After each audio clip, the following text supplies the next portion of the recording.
히브리서 11장 오늘 또 32절 말씀으로부터 38절까지 말씀을 읽겠습니다. 히브리서 11장 32절입니다. 내가 무슨 말을 더하리요? 기드온과 바락과 삼손과 입다와 또 다윗과 사무엘과 대언자들에 관하여 말하려면 내게 시간이 부족하리라.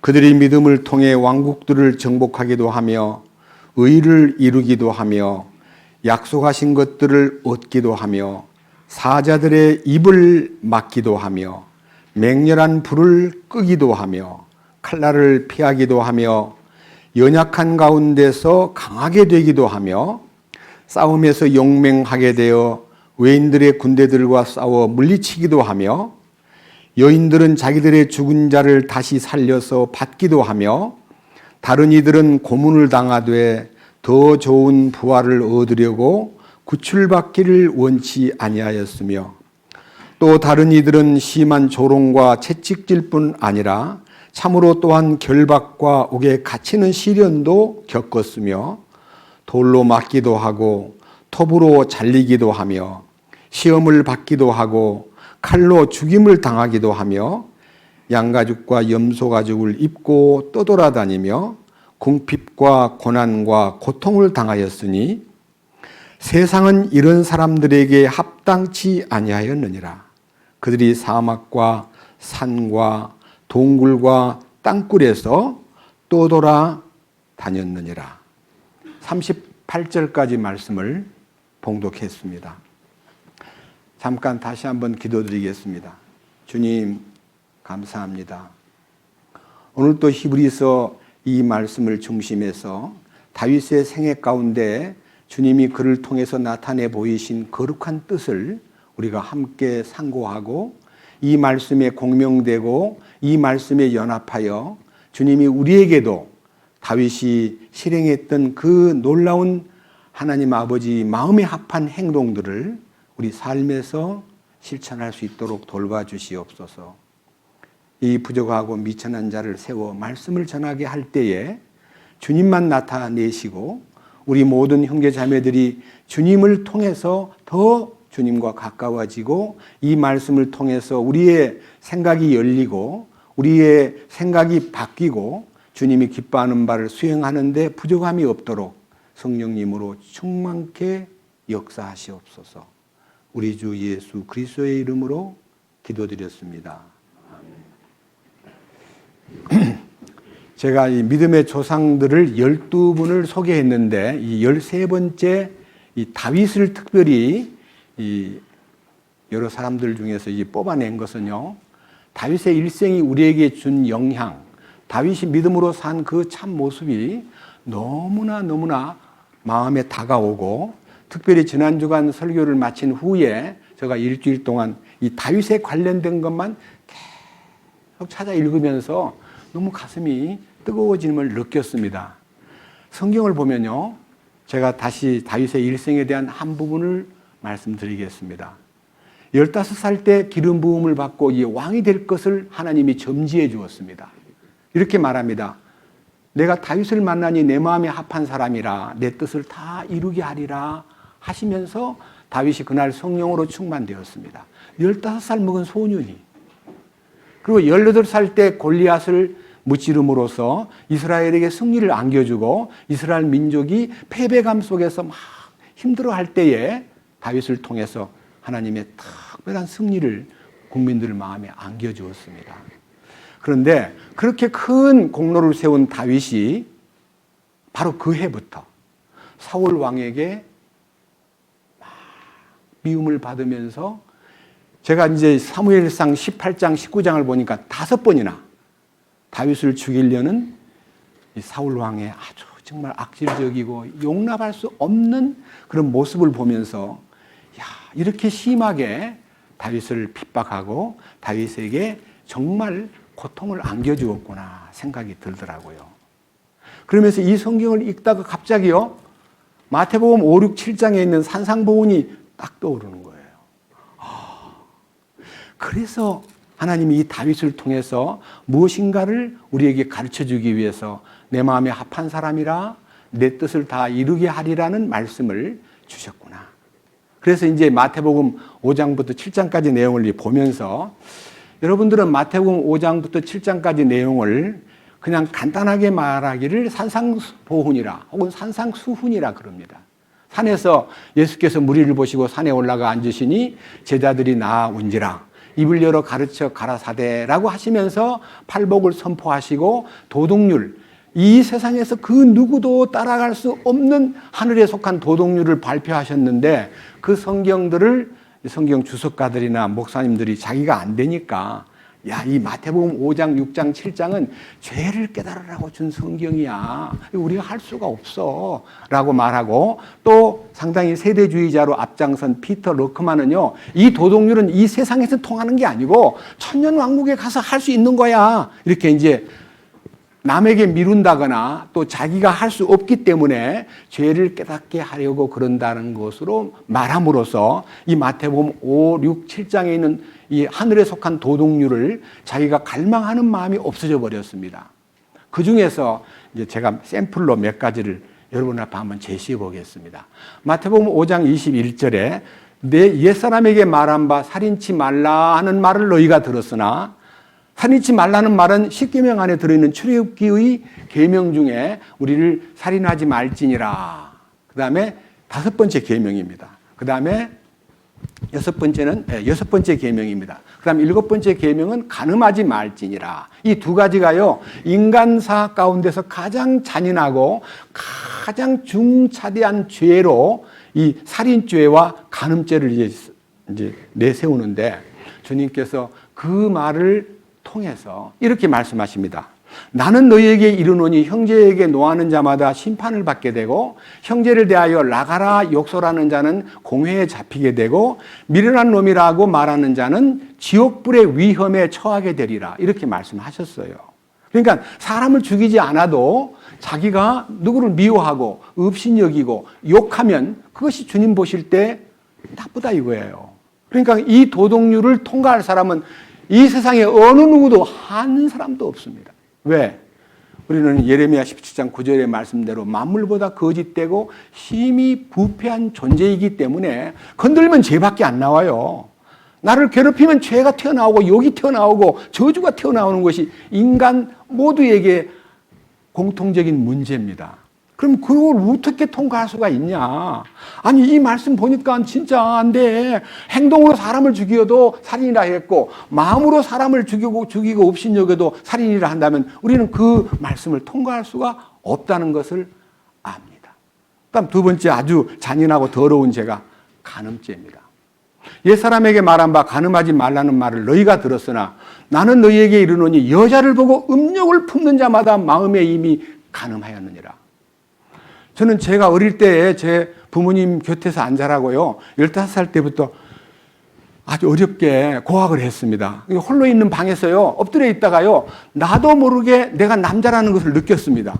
이상한 느낌이 들면서 내가, 이게 뭐야? 왜 이렇게 내가 몸이 이게 근지럽고 아프지 하고 나도 모르게 막 나에게 다가오는 이상한 욕정, 아무도 없는데도 내 속에서 일고 있는 남자라고 하는 기본적인 욕정이 제 마음속에 찾아오는 걸 느꼈습니다.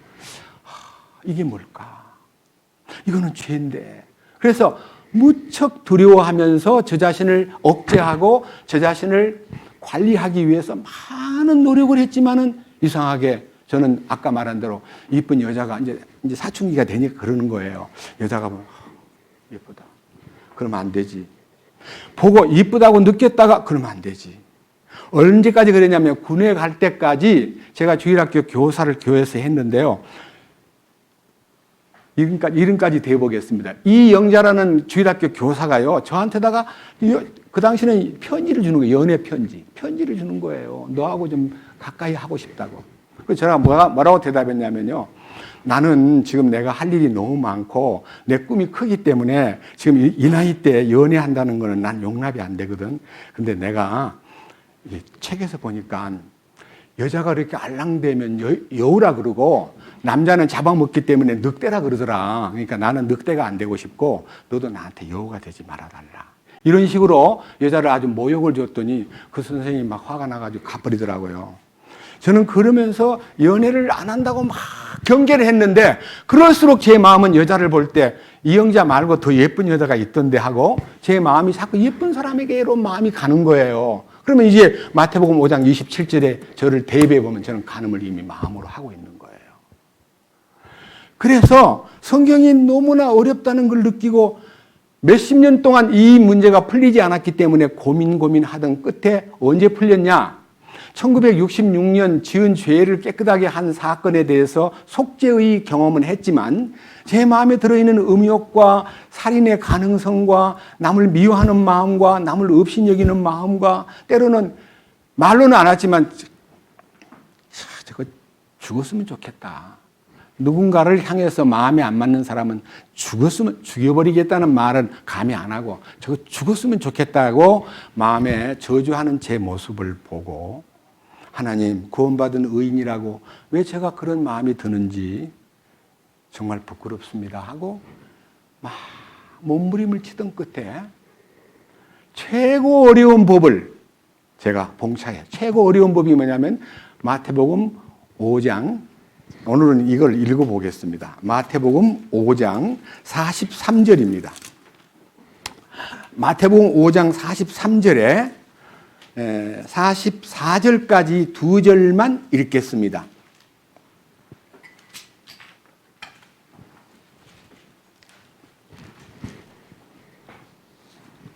마태복음 5장 43절. 그들이 말한 바 너는 내 이웃을 사랑하고 내 원수를 미워하라 한 것을 너희가 들었으나 나는 너희에게 이르노니 너희 원수들을 사랑하며 너희를 저주하는 자들을 축복하고 너희를 미워하는 자들에게 선을 행하며 악의를 품고 너희를 다루며 너희를 핍박하는 자들을 위하여 기도하라. 제가 며칠 전에 어떤 형제로부터 이런 얘기를 들었습니다. 아주 그 형제는 열심히 말씀을 보고 자기 나름대로 실행하기 위해서 노력을 하는 분인데요. 이 말씀 앞에서 그는 이렇게 간증을 했다는 거예요. 나 원수를 용서는 할 수 있을 만큼 주님이 나에게 믿음을 주셨다. 그런데 용서는 했는데 그를 위해서 기도하거나 그를 축복하는 것은 잘 안 된다. 이렇게 얘기하는 분의 간증을 듣고 맞다 그랬습니다. 여러분, 저는요, 제 마음속에서 가장 마음에서 도저히 용서가 안 되는 사람 때문에 주님 앞에 기도하면서 얼마나 잔인한 기도를 했냐면요. 주님, 이 못난 놈 말씀 안에서 산다고 30년 넘도록 설교도 하고 이렇게 하던 놈이 이 모양입니다. 차라리 저를 죽여주십시오. 저는 주님 앞에서 참으로 악질입니다. 너무너무 더럽습니다. 이렇게 이제 죽여달라고 기도하다가 뭔 말까지 했냐면요. 그 사람 있잖아요. 그 사람도 가만히 내버려 두지 마세요. 이렇게 저주하는 기도를 하고 있는 거예요. 저도 모르게. 그 형제 얘기는 용서는 하는데 축복하고 그를 위해서 기도하기는 어렵다는 얘기가 인간의 이 한계를 얘기하는 거예요. 저는 제 자신이 그렇게 열심히 전도하고 복음을 위해서 산다던 사람이 이게 막다른 길에 들어가니까요. 나 자신을 저주할 뿐만 아니라 그 어떤 상대까지도 저주하는 아주 굉장히 악질적인 사람이라는 것을 발견했습니다. 너무너무 부끄러웠습니다. 이제 방향을 바꿨습니다. 주님, 이런 모습으로 주 앞에 죽여달라고 했지만 너무나 부끄러워서 그 주님 앞에 설 때 제가 어떻게 감당할까요? 불쌍히 여겨 주십시오. 불쌍히 여겨 주십시오 하고 매달리는 기도를 2000년 7월 달 둘째 주일날 탁 풀리면서 갈라디아 2장 20절에 너는 그리스도와 함께 십자가에 못 박혀 있다는 사실과 이제는 내가 산 것이 아니오 내 안에 그리스도께서 사신다는 것을 눈을 떴습니다. 그때부터 제 마음이 풀어지면서 원수를 위해서 기도가 시작되게 저도 모르게 주님 그분에게도 이 축복을 함께 알게 해주시고 그분에게도 이 놀라운 십자가의 신비 안에 연합할 수 있는 기회를 주시옵소서. 그분을 위해서 10년 이상 계속 기도했습니다. 그런데 제가 그 문제를 놓고 해답을 얻은 게 뭐냐? 인간의 한계는 속에 들어있는 간음죄의 잠재력과 살인죄의 잠재력을 절대로 행동으로 실행할 수가 없다는 나약하기 짝이 없고 연약하고 부패하고 교만덩어리고 위선자라는 것을 알고 나니까 그래서 주님이 누구든지 나를 따라오려거든 자기를 부인하고 십자가를 지고 나를 따르라고 마태복음 16장 24절에서 말씀하셨구나. 자기를 부인하라는 것이 뭐냐? 나는 아무것도 아니라는 것을 나는 십자가 앞에서 깨닫게 되고 그동안 사람들하고 비교를 해가지고 나는 꽤 능력이 있고 꽤 인내심이 있고 꽤 세련되고 꽤 열심히 하니까 되는 것도 있고 이런 잠재력이 있는 사람이라고 착각했던 걸 십자가 앞에 딱 서보니까 내가 아무것도 아니라는 것이 딱 드러남으로써 나를 내세울 건덕지가 전부 다 부패한 이 육신에서 나온 가능성이라는 것을 알았을 때 너무 부끄러워가지고 이제는 제 얘기를 하기가 싫은 거예요. 그래서 솔직히 십자가의 신비 안에 깊이 들어가면요. 처음에는 십자가의 체험을 한 사람의 눈에 뭐가 보이냐면요. 남이 보여요. 나보다 먼저 된 사람이 보였는데 뭐 저럴까? 죽었다는 사람이 어디 저 모양이야. 내가 보기에는 아닌 것 같아. 자기가 판단하는 것이 막 늘어나요. 그게 얼마쯤 가다가요. 말씀 앞에 딱 서보니까 니 왜 남을 얘기하냐. 너를 보라. 맞습니다. 제가 보입니다. 이젠 제가 할 말이 없네요. 입이 딱 닫혀요. 남을 얘기하던 내가 이제 입이 닫히는 기간이 옵니다. 그러다가 입을 다물고 계속 있으니까 사람들이 왜 간증도 안 하고 입을 꾹 다물고 있어. 제가 할 말이 없어요. 그럼 그거를요, 정상적인 지금 하나의 코스를 밟고 있는데도 이상하게 보고, 왜 이렇게 벙어리같이 돼버렸을까? 보니까 얼굴도 편찮게 보이고, 늘 이렇게 우울하게 보인 거 보니까 저 아닌가 봐. 이렇게 해서 서로 저울질하는 말들이 오가다 보면요, 상처를 입히기도 하고, 상처를 받기도 하고, 그렇습니다. 그러나 어느 날, 놀랍게도 주님의 말씀이 나타나서 나를 만질 때에 눈이 열리면서 주님을 나타내는 것이 무엇인가에 대해서 깊은 관심을 기울이게 됩니다. 여기요, 옛사람에게 말한 바 너는 내 이웃을 사랑하고 내 원수를 미워하라 한 것을 너희가 들었으나 하는 요 얘기의 근거를요, 얼마만큼 이 원수 사랑한다는 얘기가요, 어떤 것하고 이 관련이 있는가에 이웃과의 관계와 인간관계에 대해서 아주 세부적인 율법이 있습니다. 그 율법을요, 레위기 19장에서 한번 읽어보고 난 후에 이 부분을 함께 생각해 보겠습니다. 레위기 19장은요, 구약성경 155페이지입니다.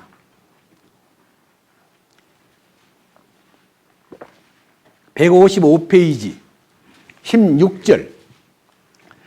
레위기 19장 16절. 너는 내 백성 가운데서 소문을 퍼뜨리는 자처럼 여기저기 다니지 말고. 사람들 가운데서요, 할 일 없는 사람들은요, 남의 얘기를 들고 여기저기 돌아다닙니다. 그게 사탄이 하는 말이, 욥기 1장 보면 너 어디 갔다 왔어? 하니까 여기저기 두루두루 돌아다니다가 왔습니다. 그러니까요, 돌아다니면서 소문을 퍼뜨리는 거예요. 그것도요, 좋지 못한 소문을. 그리고 또 서서 내 이웃의 피를 대적하지 말라. 내 이웃을 피나게 하지 말라, 이 말이에요. 상처를 주지 말라는 겁니다. 그 다음 보세요. 17절. 너는 내 형제를 마음속으로 미워하지 말며, 미워하지 말라는 게 아니라 마음속으로 미워하지 말며, 어떤 식으로든 내 이웃을 책망하여 죄가 그에게 임하지 못하게 하라. 사람을 꾸짖다 보면 그 사람이 죄를 지어요. 지가 뭔데, 이거 지나 잘하지. 이렇게 해서 남의 공격을 했을 때 그 사람이 죄를 짓는 거예요. 그러니까 죄 짓게 만드는 말을 함부로 해서는 안 되는 거예요. 저도 그 일에 대해서 깊이 사성하고 제 입 앞에 파수꾼을 세워주시기를 주님 앞에 간구하고 있습니다. 그 다음 18절. 너는 원수를 갚지 말고 내 백성의 자손들에게 불평하지 말며 내 이웃을 내 자신과 같이 사랑하라. 나는 주니라. 지금 이것은요, 죄를 깨닫게 하기 위한 율법의 세부 조항 가운데, 혹시 여러분들은 율법을요, 바리새인들이 내가 율법의 의로는 흠이 없는 자입니다 라고 바울이 간증했듯이, 율법이요, 우리는 율법이 한 10가지 10계명으로 구성되어 있는 줄 알지만, 유대들이, 바리새인들은 613가지의 세부 법이 있습니다. 그 중에서 하라 하시는 긍정적 율례, 긍정적 율례라는 것은요, 하라고 하신 명령 365가지, 여기 딱 1년 날짜와 같습니다. 그 다음에 하지 말라, 부정적 율례, 하지 마라, 하면 안 돼, 이렇게 하는 얘기가 248가지로 구분해가지고 613가지의 아주 세부적인 거. 예를 들면요, 불평하지 말라, 소문 퍼뜨리지 말라, 그렇게 해놓고는요, 여기저기 다니지 마. 에? 왔다 갔다 여기도 가고 저기도 가고 그런 거 안 돼. 너 가만히 네 집을 지켜. 이렇게 하는 것이요, 자신의 죄 짓지 않게 만드는 방법이라고 생각해가지고요, 바리새인들은 그 당시 1세기 당시 때 문헌을 보면요, 이렇게 기록되어 있습니다. 길을 걸어갈 때 아무거나 좌우를 살펴서 가는 것 좋지 못해. 땅만 보고 다녀. 땅만 보고 다녀. 그래서 이제 땅만 보고 갑니다. 가다가, 지금은 전봇대지만 그때는 나무가 많이 있었습니다. 가다가 나무에 탁 부딪혀가지고 이마가 까집니다. 빨간 상처가 나서, 이마가 많이 까진 사람은 율법을 지키기 위해서 여기저기 안 돌아보고, 누가 싸우든 소리를 지르든 뭐 아우성을 치든 안 돌아보고 그냥 이렇게 땅만 쳐다보고 가다가, 사람한테도 물론 부딪히지만요, 나무에 부딪혀가지고 여기가 많이 상처난 사람을 참으로 어렵게 살기 위해서 노력하는 사람이라고 알아줬습니다. 그렇기 때문에 사도 바울이 이렇게 간증하잖아요. 빌립보 3장에서. 내가 율법의 의로는 흠이 없는 자로다. 이 말은요, 바리새인들이 갖고 있는 의가 그 당대의 사람들에게 100점짜리 의예요. 100점짜리.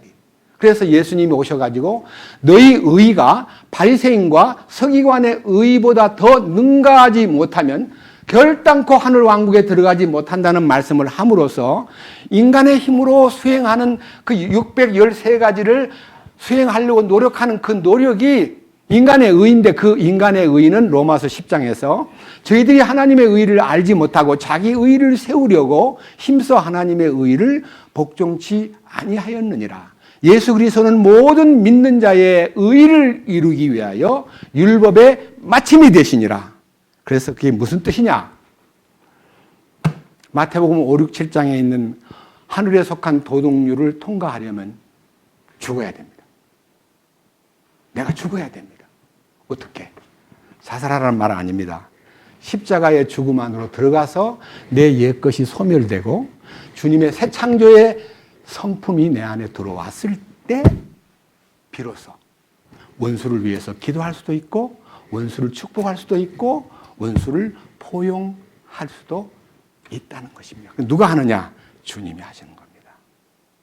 그래서 우리는 마태복음 5, 6, 7장에 있는 하늘에 속한 도덕률, 인류들이 도저히 모방할 수 없는 도덕률이 그리스도께서 이 안에 임재하심으로써 생활 속에 나타나는 실제를 주님께서 왕국 헌법으로 선포하셨고, 그것이 십자가의 도에 연합하여 주님의 은혜로 변화받은 사람 속에 인격이 서서히, 하루 만에 나타나는 건 아닙니다.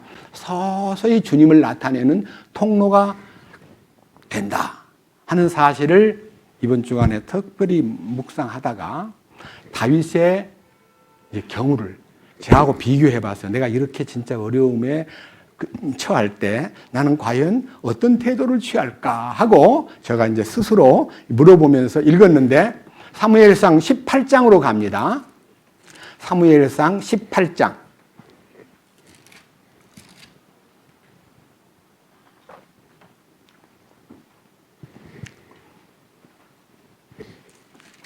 (17장에서) 골리앗을 무너뜨리고 이스라엘에게 승리를 안겨준 사람들이 이 사울이 너무너무 이 다윗이 18살밖에 안 된 글을요, 5절 보니까, 18장 5절 보니까 사울이 다윗을 표창해요. 보내는 곳마다 너무 지혜롭게 행동하고 너무 잘하니까 사울이 그를 세워서 군사들을 다스리게 하였다라는 말은요, 군 통수권자, 최고 통수권자로 18살을 먹은 미성년자를, 20살 돼야 군대를 가거든요, 이스라엘은. 근데 아직도 2년이 남은 이 미성년자인 다윗을요, 군대를 다스리는 이제 위치에 임명을 했습니다. 그랬는데, 이제 막 이제 승리를 거두고 이제 돌아오는데, 이 여기저기 소문을 들은 국민들이 막 길가로 쏟아져 나와가지고 노래를 부르고 막 북치고 장구치고 그러는 거예요. 여기 보세요. 6절. 그들이 돌아올 때 곧 다윗이 블레셋 사람을 살려고 하고 돌아올 때에 여인들이 이스라엘 모든 도시에서 나와 노래하고 춤추며 작은 북과 악기를 가지고 기뻐하며 사울 왕을 맞이하더라. 여인들이 놀며 서로 화답하여 이르되 사울이 죽인 자는 수천이요 다윗은 수만이로다 하니라. 이 노래 소리가요, 그 이스라엘 사람들은 즉흥적인 노래를 잘 불러요. 홍해를 통과할 때도 막 노래가 터지고 이 승전의 소식을 듣고 모든 여인들이 길가에 나와가지고 노래를 부르는데, 옛날 성경에는 사울이 죽인 자는 천천히요 다윗이 죽인 자는 만만이로다라고 노래를 불렀습니다. 이 노래 소리가 딱 들려올 때 사울 왕이 가슴이 탁 틀어지기 시작합니다. 한번 보세요. 자, 8절. 사울이 심히 노하고 그 말을 기쁘게 여기지 아니하였으므로 이르되 그들이 다윗에게는 수만을 돌리고 내게는 수천만 돌리니 왕국 외에 그가 더 얻을 것이 무엇이겠느냐 하고 그날 이후로 사울이 다윗을 주목하였더라. 자, 그 노래소리를 자연스럽게 부른 거지 누가 시킨 것도 아니지만요, 이 사울 왕 마음속에 다윗을 계속 주시했습니다. 자, 첫 번째 사건. 그 다음 10절입니다. 그 다음 날 하나님께로부터 온 악한 영이 사울에게 임함에 그가 집의 한가운데서 대언을 하더라. 다윗이 다른 때와 같이 손으로 하프를 켜더라. 사울의 손에 창이 있었으므로 사울이 그 창을 던졌으니 이는 그가 말하기를 내가 창으로 다윗을 쳐서 벽에 박으리라 하였기 때문이라. 다윗이 그의 앞에서 2번 피하였더라. 주께서 사울을 떠나 다윗과 함께 계심으로 사울이 그를 두려워하느니라. 여러분, 이 사울 왕이 다윗을 한 번 창으로 던져가지고 끝이 아니고요, 또 한 번 창을, 예비창이 있었던 것 같아요. 또 한 번 던졌는데 하나님의 도우심으로 다윗이 피하여 도망을 갑니다. 도망가는 얘기가 이제 나오는데요. 한번 봅시다. 여기 18장 17절부터요, 여기 마지막 절까지 다윗이 사울의 딸 미갈, 공주 중에서 가장 예쁜 둘째 딸이에요. 이 둘째 딸을요, 이제 사울이 하는 말이 내 딸을 사랑하는 사람이 누구냐 하고 이렇게 내가 기뻐하는 바가 누구냐 하니까 다윗을 딱 임명을 하는 거예요. 내가 진짜 다윗이 너한테 딸을 주고 싶은데 내 소원이 있어. 나는 지참금 같은 건 안 받겠고 블레셋 사람이 내 원수거든. 그 원수들 포피. 원수들 포피를 100개만 갖고 오면 내가 딸을 그냥 공짜로 주겠다고 하는 제안을 하는 거예요. 참 사울이 얼마나 나쁜 사람이냐 하면 보세요. 여기요 18장 25절에 사울이 이르되 너희는 다윗에게 이같이 말하기를 왕이 아무런 지참금도 원치 아니하고 다만 왕의 원수들을 보복하기 위하여 블레셋 사람들의 포피 100개를 원하신다 하라 하니 그러나 사울은 블레셋 사람들의 손으로 다윗을 쓰러뜨리려고 생각하였더라. 100명 잡으러 갔다가요 틀림없이 맞아 죽을 거다. 그러니까 100개의 남성 포피를 가지고 오면 내 딸을 주겠다는 말을 한 것은 딸을 주려는 의도가 있는 게 아니라 블레셋 사람의 손에 죽게 만들기 위해서 작전을 쓴 거예요. 그런데 다윗을 한번 보세요. 참 놀랍습니다. 26절 그의 신하들이 이 일들을 다윗에게 고하며 다윗이 왕의 사위가 되는 것을 매우 기쁘게 여기니라. 날들이 차지 아니하였으므로 다윗이 일어나 자기 사람들과 함께 가서 블레셋 사람 중에서 200명을 죽이고 그들의 포피를 가져다가 술을 채워 왕에게 드림으로 왕의 사위가 되려 하며 사울이 자기 딸 미가를 그에게 아내로 주었더라. 그러니까요, 가서 100개를 구해온 게 아니라 200개를 구해가지고 왕 앞에 갔다가 턱 바치니까 왕이 속으로는 떨면서 죽을 줄 알았더니 어떻게 죽지도 않고 200개를 가져왔을까? 막 더 두렵습니다. 자, 그래서 이제 보세요. 18장 딱 지나서 19장 1절. 사울이 자기 아들 요나단과 자기의 모든 신하에게 그들이 다윗을 죽여야 한다고 주장했습니다. 아무런 죄도 없는데 사위까지 삼아놓고, 아니, 사랑하는 딸까지 주고 군대의 총 책임자를 만들고, 여기 18장 13절 보면요, 사울이 그를 천부장을 임명해요. 천부장. 여러분, 이스라엘 땅에서 백부장은 백부장대로 간부지만요, 우리나라 말로 말하면 백부장 그러면요 위관급이고요, 천부장 그러면요 별단 사람이에요. 별. 천부장.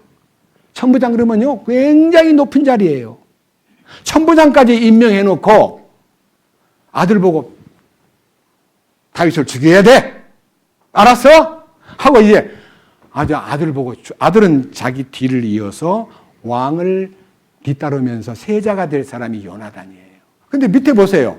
2절. 사울의 아들 요나단이 다윗을 심히 기뻐하였으므로 요나단이 다윗에게 고하여 이르되 내 아버지 사울이 너를 죽이려 하시느니라. 그러므로 이제 원하노니 아침까지 조심하고 은밀한 곳에 거하여 숨어 있어라.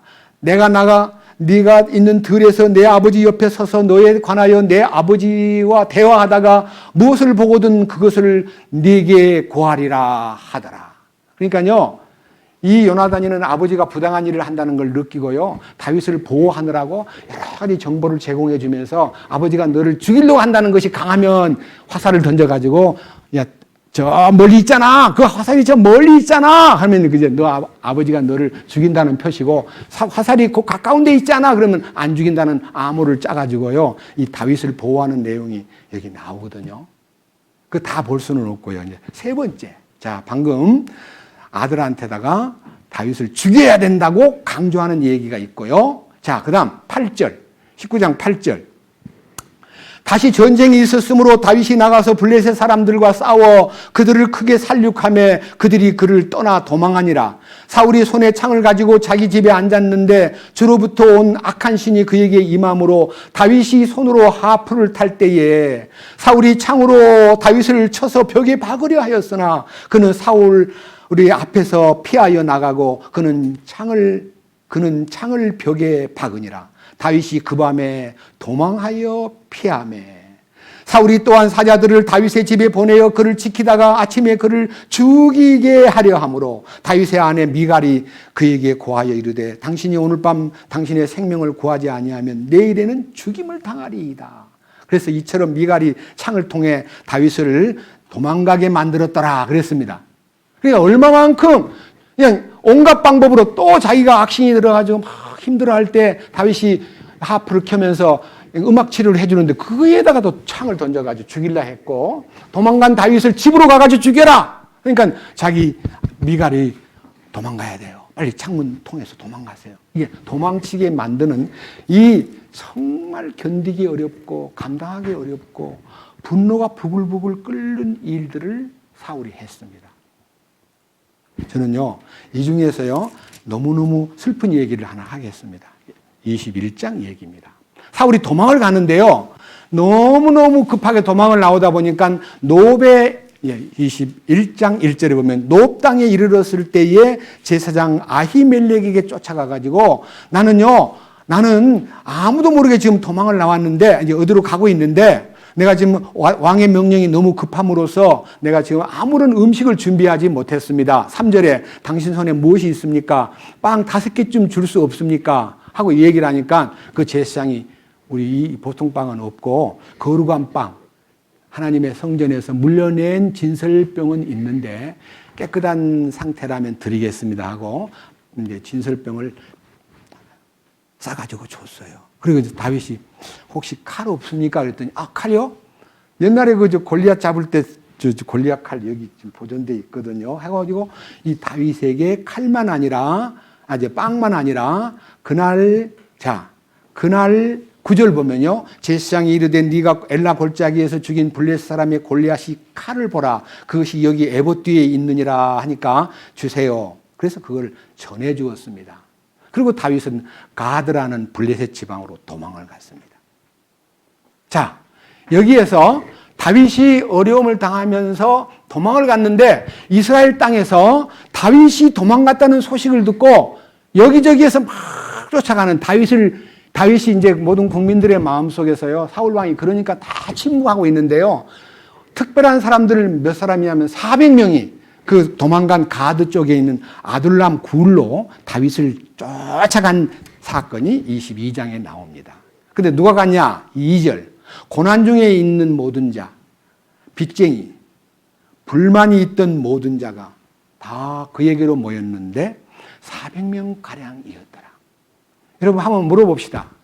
빚지고 도망 나온 사람, 불만이 꽉 차 있는 사람, 그리고 고난 막 일이 잘 안 풀려가지고 막 엄청 어려움을 당한 사람끼리 모아놓으면 뭐가 꽃을 피우겠습니까? 한번 물어봅시다. 그런 사람들이 다 모이면 무슨 말이 나오겠습니까? 사울랑 죽일 놈입니다. 사울랑 나쁜 놈입니다. 세상에 나라에 정치를 어떻게 그따위로 합니까? 하고 정치를 탓하고 왕을 저주하고 또 빚쟁이는 또 자기 빚 받으러 와가지고 당한 어려움을 막 토하고 불평이 막 꽉 차 있는 그 동네에 다윗이 수장으로 있었습니다. 그럼 거기에 불평이 퍼지면 불평 옮아요, 안 옮아요? 한번 얘기해 봅시다. 불평을 퍼뜨리면 옮아요, 안 옮아요?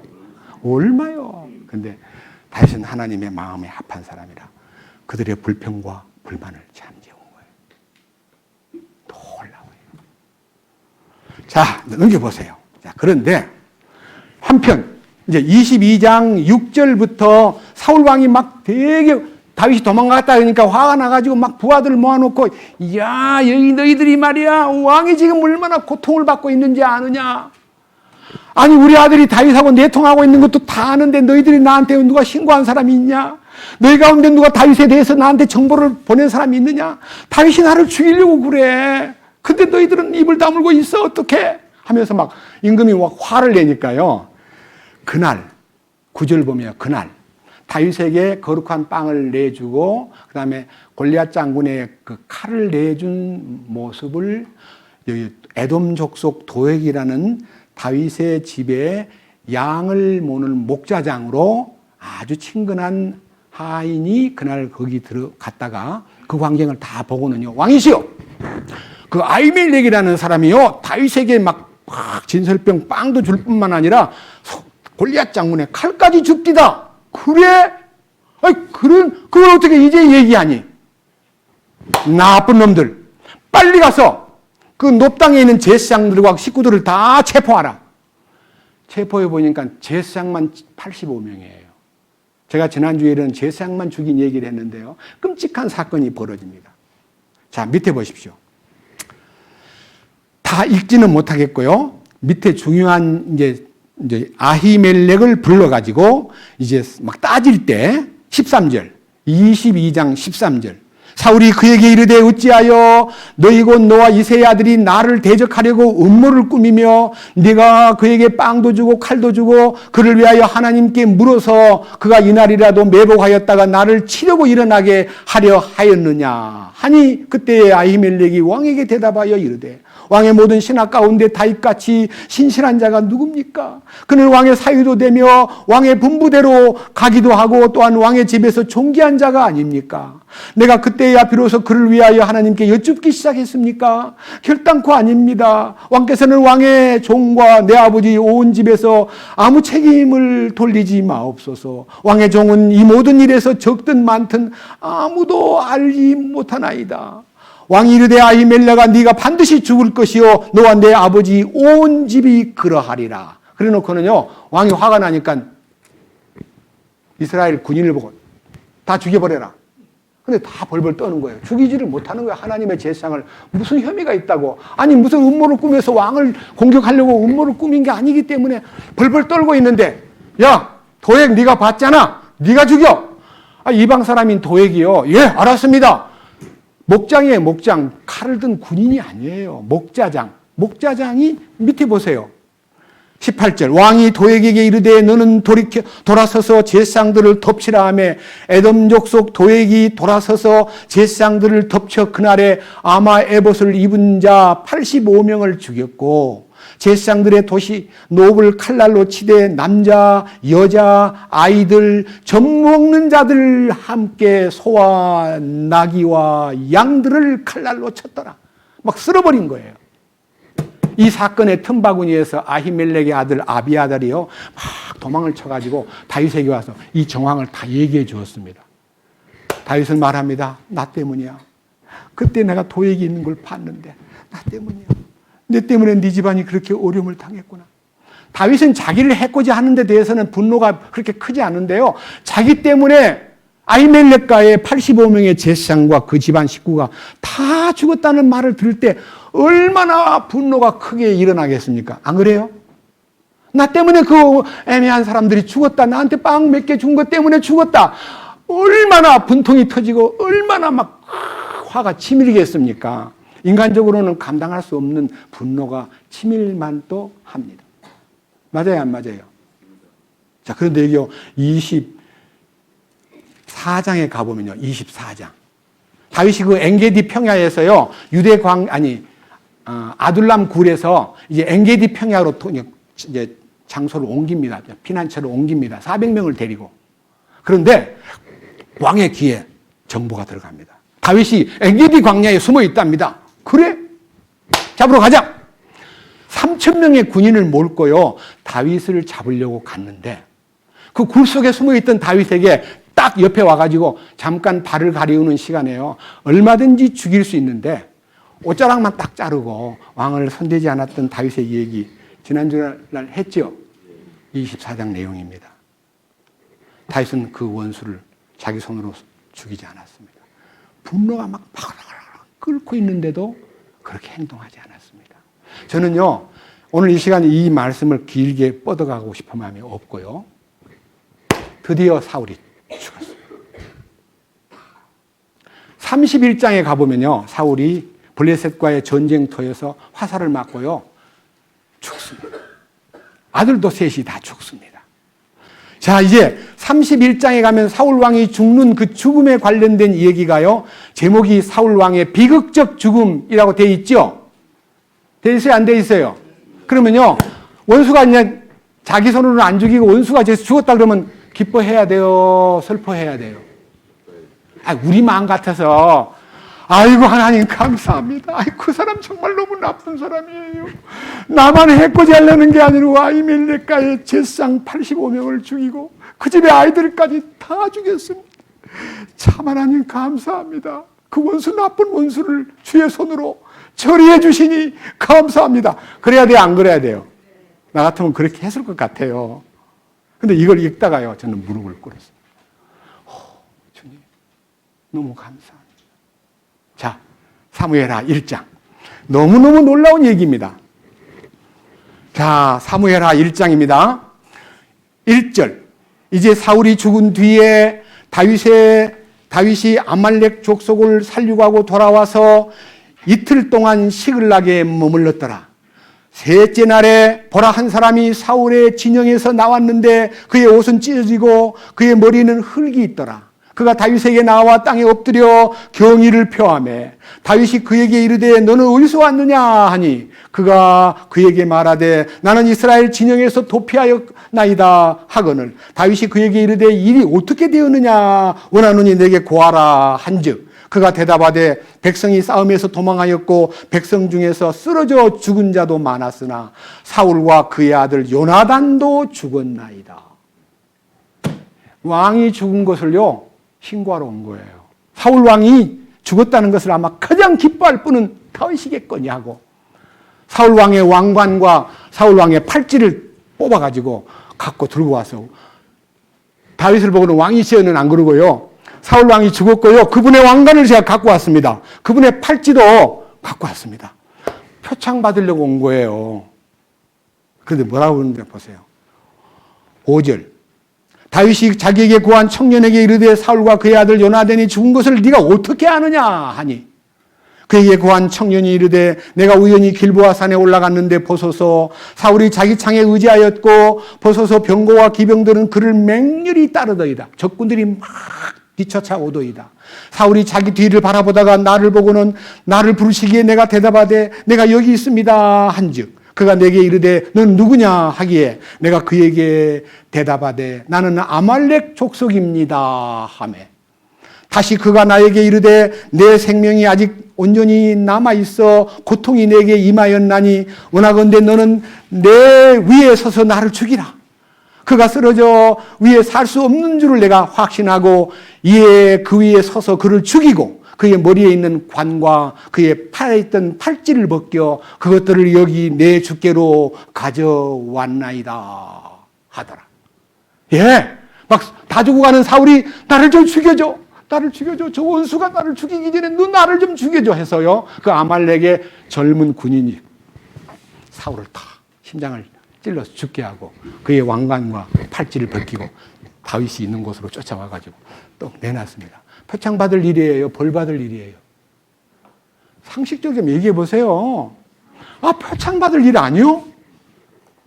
아니, 이거요, 정말 제가 읽으면서, 이야, 이게 아주 드라마틱한 장면이에요. 보세요. 밑에 11절. 이에 다윗이 자기 옷을 잡아 찢으며 그와 함께 있던 모든 사람도 그리하고 사울과 그의 아들 요나단과 주의 백성과 이스라엘 집이 칼에 쓰러졌음을 인하여 그들이 저녁까지 그들을 위해 애곡하고 슬피 울며 금식하니라. 그러니까요, 그 순간 식음을 전폐하고 막 통곡을 하는 거예요. 아, 사울왕 죽었는데 왜 통곡을 해요? 잘 죽었는데. 이게 우리와 다른 점이요. 이 속에 다윗이 기름 부음을 받을 때 성령이 임한 그 사건 때문에 변화된 사람의 인격이 드러난 거예요. 자, 이제 또 얘기를 합니다. 13절. 다윗이 자기에게 구한 청년에게 이르되 너는 어디 출신이냐? 하니 그가 대답하되 나는 아말렉 족속으로 다국인의 아들이니이다 하거늘 다윗이 그에게 이르되 네가 어찌하여 내 손을 내밀어 주의 기름 부음 받은 자 죽이기를 두려워하지 아니하였느냐 하고 청년들 중에 하나를 불러 이르되 가까이 가서 그를 덮치라 하니 그가 그를 치매 그가 죽으니라. 다윗이 그에게 이르되 네 피가 내 머리로 돌아갈지니 내 입이 너를 대적하여 증언하며 이르기를 내가 주의 기름 부은 받은 자를 죽였노라 하였도다 하더라. 하나님의 기름 부은 자를 하나님에게 맡기지 않고 네가 어떻게 감히 죽였어? 하고 그를 부활을 시켜서 죽이게 했습니다. 저는 이 성경을 읽다가요 너무너무 말씀이 새로워지기 때문에 여러분 앞에 얘기하겠습니다. 사무엘상 15장에요 사울이 왕이 된 다음에 하나님께로부터 명령이 내립니다. 사울아, 아말렉 사람을 내가 다 네 손에 붙일 테니까 너는 가서 그들을 종자를 싹 남녀노유를 불문하고 짐승이고 뭐고 쓸어버려라. 그랬는데 사울 왕이 왕의 명령, 하나님의 명령을 받고 실행했어요, 안 했어요? 아각이라는 왕도 안 죽이고요. 쓸어낼 때 포동포동하고 살찐 짐승들 중에 소와 양을 따로 뽑아가지고 따로 이렇게 보관해 놓고 이제 자기가 이제 승리의 기념비까지 세워놓고 있는데 사무엘이 오셨습니다. 왕이여, 명령을 수행하셨나요? 네. 싹 쓸어버렸습니다. 아니, 근데 저 뒤에서 들려오는 양소리, 소소리는 뭡니까? 아, 그거요. 백성들이 하나님께 제사를 드리자고 해서 제가 따로 뭐 하는 거고 뭐 딴 건 없습니다. 그때 명후의 말씀, 순종이 제사보다 낫고 하나님 말씀을 따르는 것이 수양의 기름보다 낫거늘 왕께서는 탐욕의 눈이 어두워서 그것을 노획한 것에 너무 관심을 가졌기 때문에 말씀을 버린 당신을 하나님께서 버리셨습니다. 이런 얘기가 나옵니다. 그리고 아말렉 저 왕 저 왜 저기다 잡아놨어? 사무엘이 직접 가가지고 목을 잘라버렸습니다. 그런데 아말렉이 뭡니까? 제가 이번 수양회 때요 특별히 순종에 대한 부분을 다루기 때문에 아말렉이 우리의 영적 영향을 미치는 데 대한 중요한 얘기를요, 아주 세심하게 기도로 준비해 놨기 때문에 얘기할 겁니다. 그러나 대강 얘기하겠습니다. 아말렉은 탐욕의 그림자요, 육체의 소욕의 그림자입니다. 네가 왕이 되어서 하나님을 따르려면 네 안에 있는 소욕과 탐욕과 육신의 요소를 다 애기까지 작은 것까지 다 제거하라 그랬는데 사울 왕이 제거하지 아니하므로 죽을 때 어떻게 죽었냐면요, 아말렉 사람의 손에 의해서 죽었다라는 것이 사무엘하 1장에 나옵니다. 그러나 한편 다윗은 특별한 명령을 받지 않았지만요, 아말렉 사람을 진멸한 사건, 그 사고, 전쟁에 대한 결과가 사무엘상 30장에 세밀히 나와 있습니다. 그때는 600명으로 사람이 불어났습니다. 400명이 600명으로 늘어났는데요. 아말렉이 시글락에 머물러 있는 다윗의 모든 식구들과 부하들과 거기에 있는 재산과 모든 것을 다 빼앗아가 버렸습니다. 돌아와 보니까 다 포로가 되어버렸습니다. 어쩔 줄 모르고 엎드려 있을 때 다윗의 부하들이 다윗을 죽여버리자 하고 막 이상하게 불평이 막 퍼질 때요, 다윗이 하나님께 여쭙고 용기를 내가지고 가자, 우리는 아말렉을 따라가라고 주님 말씀하신다, 아말렉을 쫓아가자 하고 나서는데 강을 건널 때 200명이 너무너무 피곤해서 못 가겠다고 주저앉아 버립니다. 400만 데리고 이제 아말렉을 따라가가지고 아말렉을 진멸하고 노획물을 다 뺏고 그들의 있는 것을 다 빼앗아가지고 와서 이제 싸놨습니다. 근데요, 약간 좀 거칠은 사람 중에 벨리알의 아들들, 장군님, 우리가 가서 여기서 싸웠는데요, 저 200명은요 싸움도 안 가고 지금 염치 없이 지금 와 있거든요. 그들은요 자기들 식구들만 주고 다 돌려보냅시다. 무슨 말 하는 거냐? 하나님이 이기게 하였고 하나님이 돌봐주셨는데 니들이 마치 공을 세운 것처럼 그들을 무시하지 마. 그들도 함께 승리를 누릴 자격이 있어 하고 200명을 그 축복된 승리에 참여시킬 뿐만 아니라 노획물이 너무 많으니까요, 이 노획물을 보따리에다 다 따로따로 챙겨가지고 헤브론에서부터 시작해가지고 베델까지 넓은 지역에, 제가 세보니까요 몇 지역인가 하고 보니까 한번 읽어볼게요. 사무엘상 30장, 사무엘상 30장입니다. 26절, 다윗이 시글락에 이르러 유다 장로들 곧 자기 친구들에게 노량물을 보내며 이르되 주의 원수들에게서 취한 노량물 중에서 너희를 위해 마련한 예물을 보라 하고 베델에 있던 자들과 남쪽 라못에 있던 자들, 얏딜에 있던 자들, 아롤에 있던 자들, 살모스에 있던 자들, 에스모아에 있던 자들, 라갈에 있던 자들, 여라무엘의 족속 도시들, 그 다음에 겐 족속의 도시들, 호르마, 그 다음에 고라산, 그 다음에 아닥, 헤브론에 있던 자들과 또 다윗의 자신과 그의 모든 사람들이 자주 가던 모든 곳에 그 전리품을 보내었더라. 뭔 말입니까? 우리 주님이 갈보리에서 승리하셨습니다. 그 승리가 우리한테 왔어요, 안 왔어요? 그럼 안 믿는 사람은 안 줄 거예요? 딱 싸놓고 기다리는 거예요. 너희들도 준다. 지금 우리 주변에서 이 주님의 승리의 전리품을 못 가진 사람들이 너무 많습니다. 그들은 자격이 없는 거 아닙니다. 주님이 놀라운 승리를 우리에게다가 분배해 준다는 것을 우리가 믿을 때 예수 승리, 내 승리, 예수 죽음, 내 죽음, 예수 부활, 내 부활, 예수 승천, 내 승천이라고 믿을 때에 그 승리의 보상이 다 분배되는 것입니다. 이 분배가요, 밑에 한번 보세요. 23절 아니고 22절부터 보겠습니다. 30장 22절, 그때 다윗과 함께 갔던 자들 중에 사악한 모든 사람들과 벨리알의 사람들이 응답하여 이르되 그들은 우리와 함께 가지 아니하였은즉 우리가 되찾은 노량물 중에서 아무것도 그들에게 주지 말고 다만 각 사람에게 그의 아내와 아이들만 주어 그들이 그들을 데리고 떠나도록 하세요 하니까 이에 다윗이 이르되 내 형제들아 주께서 우리를 보존하시고 우리를 치러 온 그 무리를 우리 손에 넘겨주셨은즉 그분께서 우리에게 주신 것에 대하여 너희가 그와 같이 하지 못하리라. 이 일에서 누가 너희 말에 귀를 기울이겠느냐. 오직 싸우러 내려가는 자의 몫이 물건 옆에 머무른 자의 몫과 같을 것이요 그들이 똑같이 나눌 것이니라 하고 그날부터 그가 이것을 이스라엘에 위해 법규와 규례를 삼았더니 그것이 이날까지 그리 되니라. 이날까지란 말은요, 이 성경이 기록될 당시까지 이스라엘 땅에서 전쟁에 나간 사람이 노획물을 갖고 오면 전쟁에 안 나간 사람한테도 똑같이 분배해 준다는 원칙을 세웠다. 이게 주님의 원칙입니다. 십자가의 원칙입니다. 여러분 십자가에 주님 죽을 때 거기 갔어요, 안 갔어요? 주님 홀로 싸웠어요. 사탄하고. 이겼어요, 안 이겼어요? 그럼 승리를 혼자만 독차지했어요? 뭐래요? 그가 위로 올라가실 때 사로잡은 자를 사로잡고 모든 이들에게 선물을 나누어 주셨도다. 이 놀라운 원칙이요, 이 교제 가운데 밝혀진 거예요. 여러분, 우리에게 주어진 좋은 일이 있어가지고 우리가 열심히 했다고 해서 열심히 한 사람만 기쁨을 누리고 그러지 못한 사람을 제외하는 것은 주님의 뜻이 아닙니다. 주님께서 그것을 세우셨습니다. 저는요, 다윗이 갖고 있는 이 용감하고 아름다운 모습을 성경에서 어떻게 표현할 수 있을까?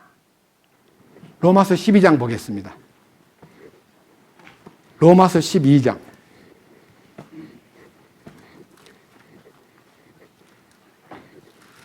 신약 성경 로마서 12장은요,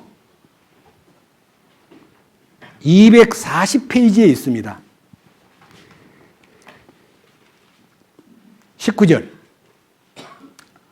극진히 사랑하는 자들아 너희 스스로 원수를 갚지 말고 도리어 진노하심에 맡기라.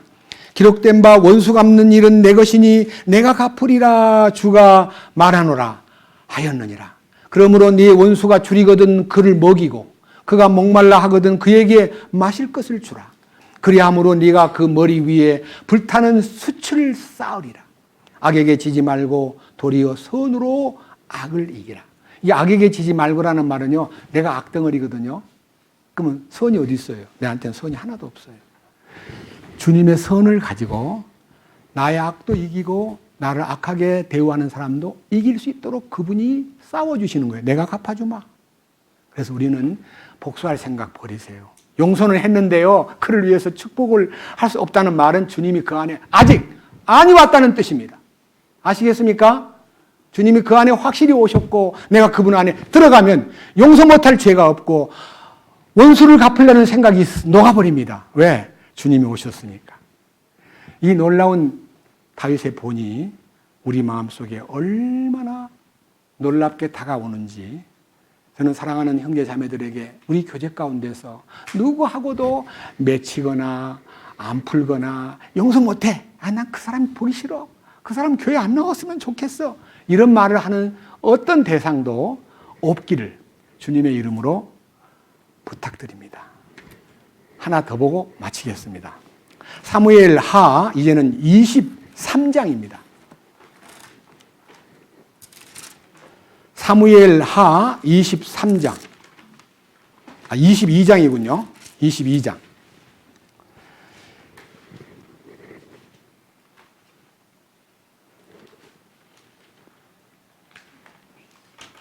1절입니다.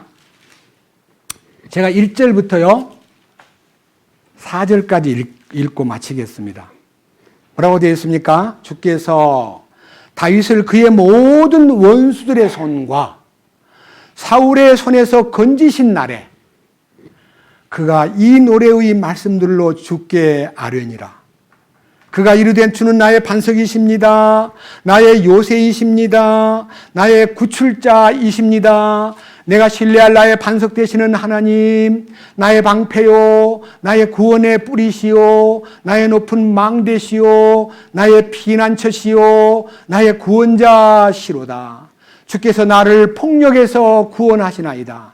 찬양받기에 합당하신 주를 내가 부르리니 이로써 내가 내 원수들에게서 구원을 받으리로다. 그러니까요, 원수로부터 구원받는 것은요, 의지의 산물이 아니라 주님의 손길이 나타날 때 가능하다는 겁니다. 그는 주님의 능력이 다윗과 함께 했기 때문에 이러한 업적을 남겼습니다. 저는 여러분과 우리 모두가, 저를 포함해서 우리 모두가 우리 안에 있는 인간관계에서 그 어떤 매듭도, 그 어떤 맺힘도, 그 어떤 마음에 안 드는 슬픔도, 그 어떤 억울함도 주님이 내 안에 오셔서 다 풀어주시고 이 축복을 함께 그 원수에게 먹을 것을 주고 목말라 할 때 마실 물을 주고 그를 주께로 이끌어주는 그런 역할을 우리가 감당할 수 있기를 주님의 이름으로 축원합니다. 기도드리겠습니다.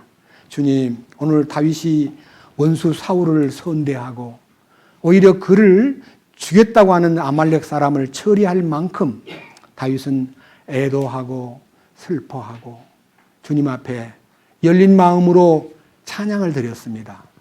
우리 모든 형제 자매들도 우리에게 사소한 일 때문에 얽히거나 마음이 안 맞아서 서로 토라지거나 말을 잘못해서 서로 상처를 입거나 어떤 것도 우리 주 예수 그리스도 안에 있는 자에게는 그러한 모든 문제가 아무것도 아니라는 것을 말씀을 통해서 발견했습니다. 우리 모두를 이 충만함 속으로 이끄시옵소서. 다윗의 믿음의 본을 순종하도록 돌보아 주옵소서. 우리 주 예수 그리스도의 이름으로 기도드렸습니다.